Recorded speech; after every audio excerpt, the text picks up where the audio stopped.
오늘의 큐티 말씀은 야고보서 5장 7절부터 12절입니다. 제목 참고 기다리라.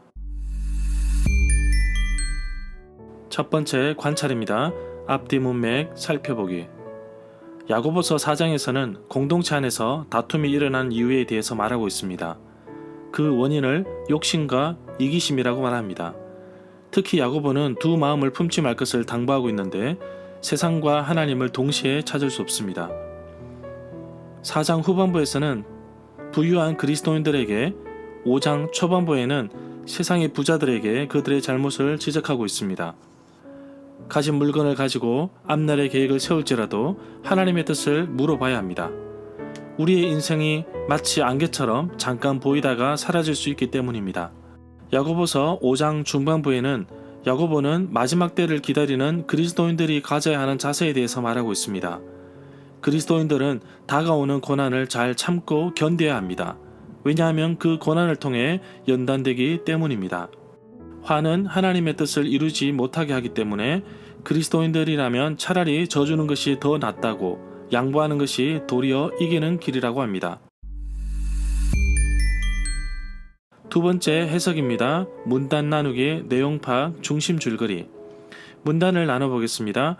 7절부터 11절은 인내하라. 12절은 맹세하지 말라. 내용 파악입니다. 7절에 보면 그러므로 형제 자매 여러분, 주님께서 오실 때까지 참고 견디십시오. 보라, 농부는 이른 비와 늦은 비가 내리기까지 오래 참고 땅에서 나는 귀한 열매를 기다립니다. 중동 지방에서 비는 수확을 앞둔 농부에게 생명의 젖줄과도 같습니다. 이른 비는 9월 중순부터 불규칙적으로 내후를 동반하여 있지만 많은 비는 적어도 10월 중순에서 말까지 내립니다. 늦은 비는 양은 많지 않지만 마지막 비로소 3월과 4월에 내립니다. 늦은 비는 겨울 곡식 열매가 자라는 데 아주 중요합니다.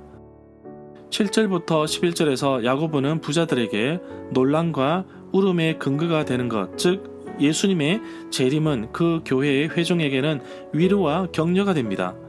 주의 강림은 예수 그리스도의 근세와 영광으로 나타나는 것을 뜻합니다. 농부가 참을성 있게 기다린다는 지적은 마가복음 4장 26절부터 29절에 나오는 예수님의 비유를 기억나게 합니다. 또한 서로 원망하지 않은 것도 요청되는 그 인내 속에 속한다고 볼 수 있습니다. 인내의 본보기로 10절부터 11절에서 선지자들과 욥이 언급되었습니다. 히브리서 12장 1절부터 3절은 예수님의 신뢰를 참고하도록 지시하고 있습니다. 8절에 보면 야고보서는 독자들에게 예수 그리스도의 강림을 기다리면서 계속 인내하라고 권면하고 있습니다. 안타까운 것은 오늘날 많은 교회에서 재림에 대한 성도님들의 준비된 자세, 신앙의 모습을 체크하고 지도해야 되는데 그렇지 못하고 있음을 볼 수 있습니다. 예수 그리스도는 반드시 다시 오십니다. 그러므로 야고보가 강조했던 것처럼 우리도 고난에 부딪히면 피할 것이 아니라 참고 견디어 하나님의 뜻을 이루었으면 좋겠습니다.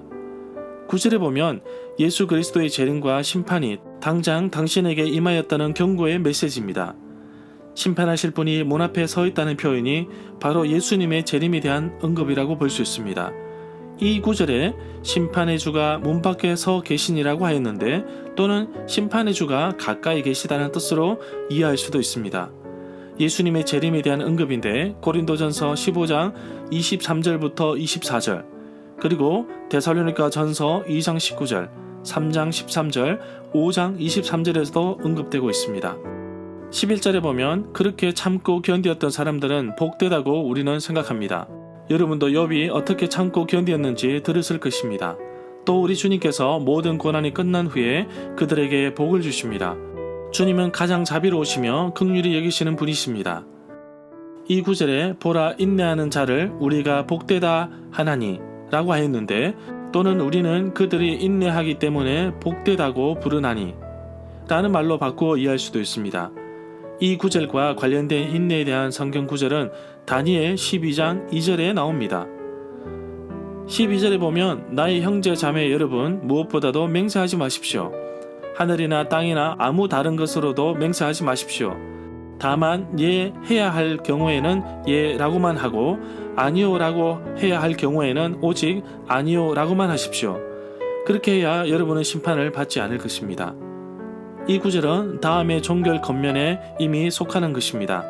야고보는 마태복음 5장 34절부터 37절에서도 역시 전성되어 있는 예수님의 맹세 금령을 기억하게 합니다.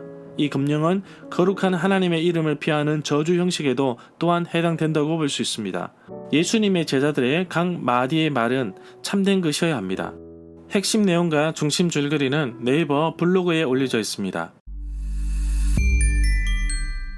세 번째 적용입니다. 내게 주시는 교훈. 어려운 일은 피하는 것이 상책입니다. 고난을 겪는 사람들은 대부분 힘들어 지치며 쓰러집니다. 인내를 다르게 표현하면 포기하지 않는 것이라고 합니다. 농부처럼 수확하기 위해 참고 기다릴 줄 아는 사람이 되고 싶습니다. 그러나 지금까지 살아오면서 남들 못지않는 고난을 겪었습니다.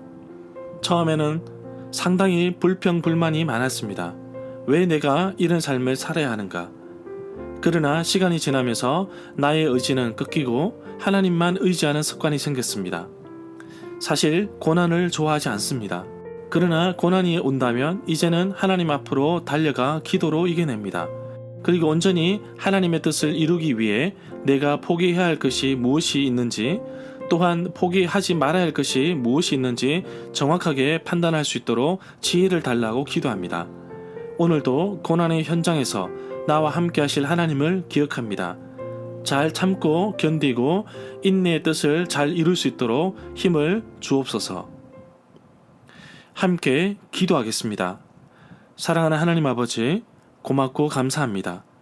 고난 속에서도 하나님을 신뢰할 수 있도록 이끄심에 감사드립니다. 참고 기다리는 일이 하나님을 신뢰하는 마음에서 비롯되는 것을 깨닫습니다. 고난과 어려움 속에서도 하나님께서 나를 도우실 것을 믿고 신뢰하며 살아가게 하옵소서. 하나님의 때에 하나님의 방법으로 이루어 주시기를 간절히 소망합니다. 나의 삶의 불평과 원망보다는 감사와 소망이 넘치게 하시고 신앙생활 하다가 어려움을 당하더라도 끝까지 믿음을 잃지 않도록 지켜주시기를 원합니다. 오늘도 하나님께서 나를 지켜주실 줄 믿고 살아계신 예수님의 이름으로 기도합니다. 아멘.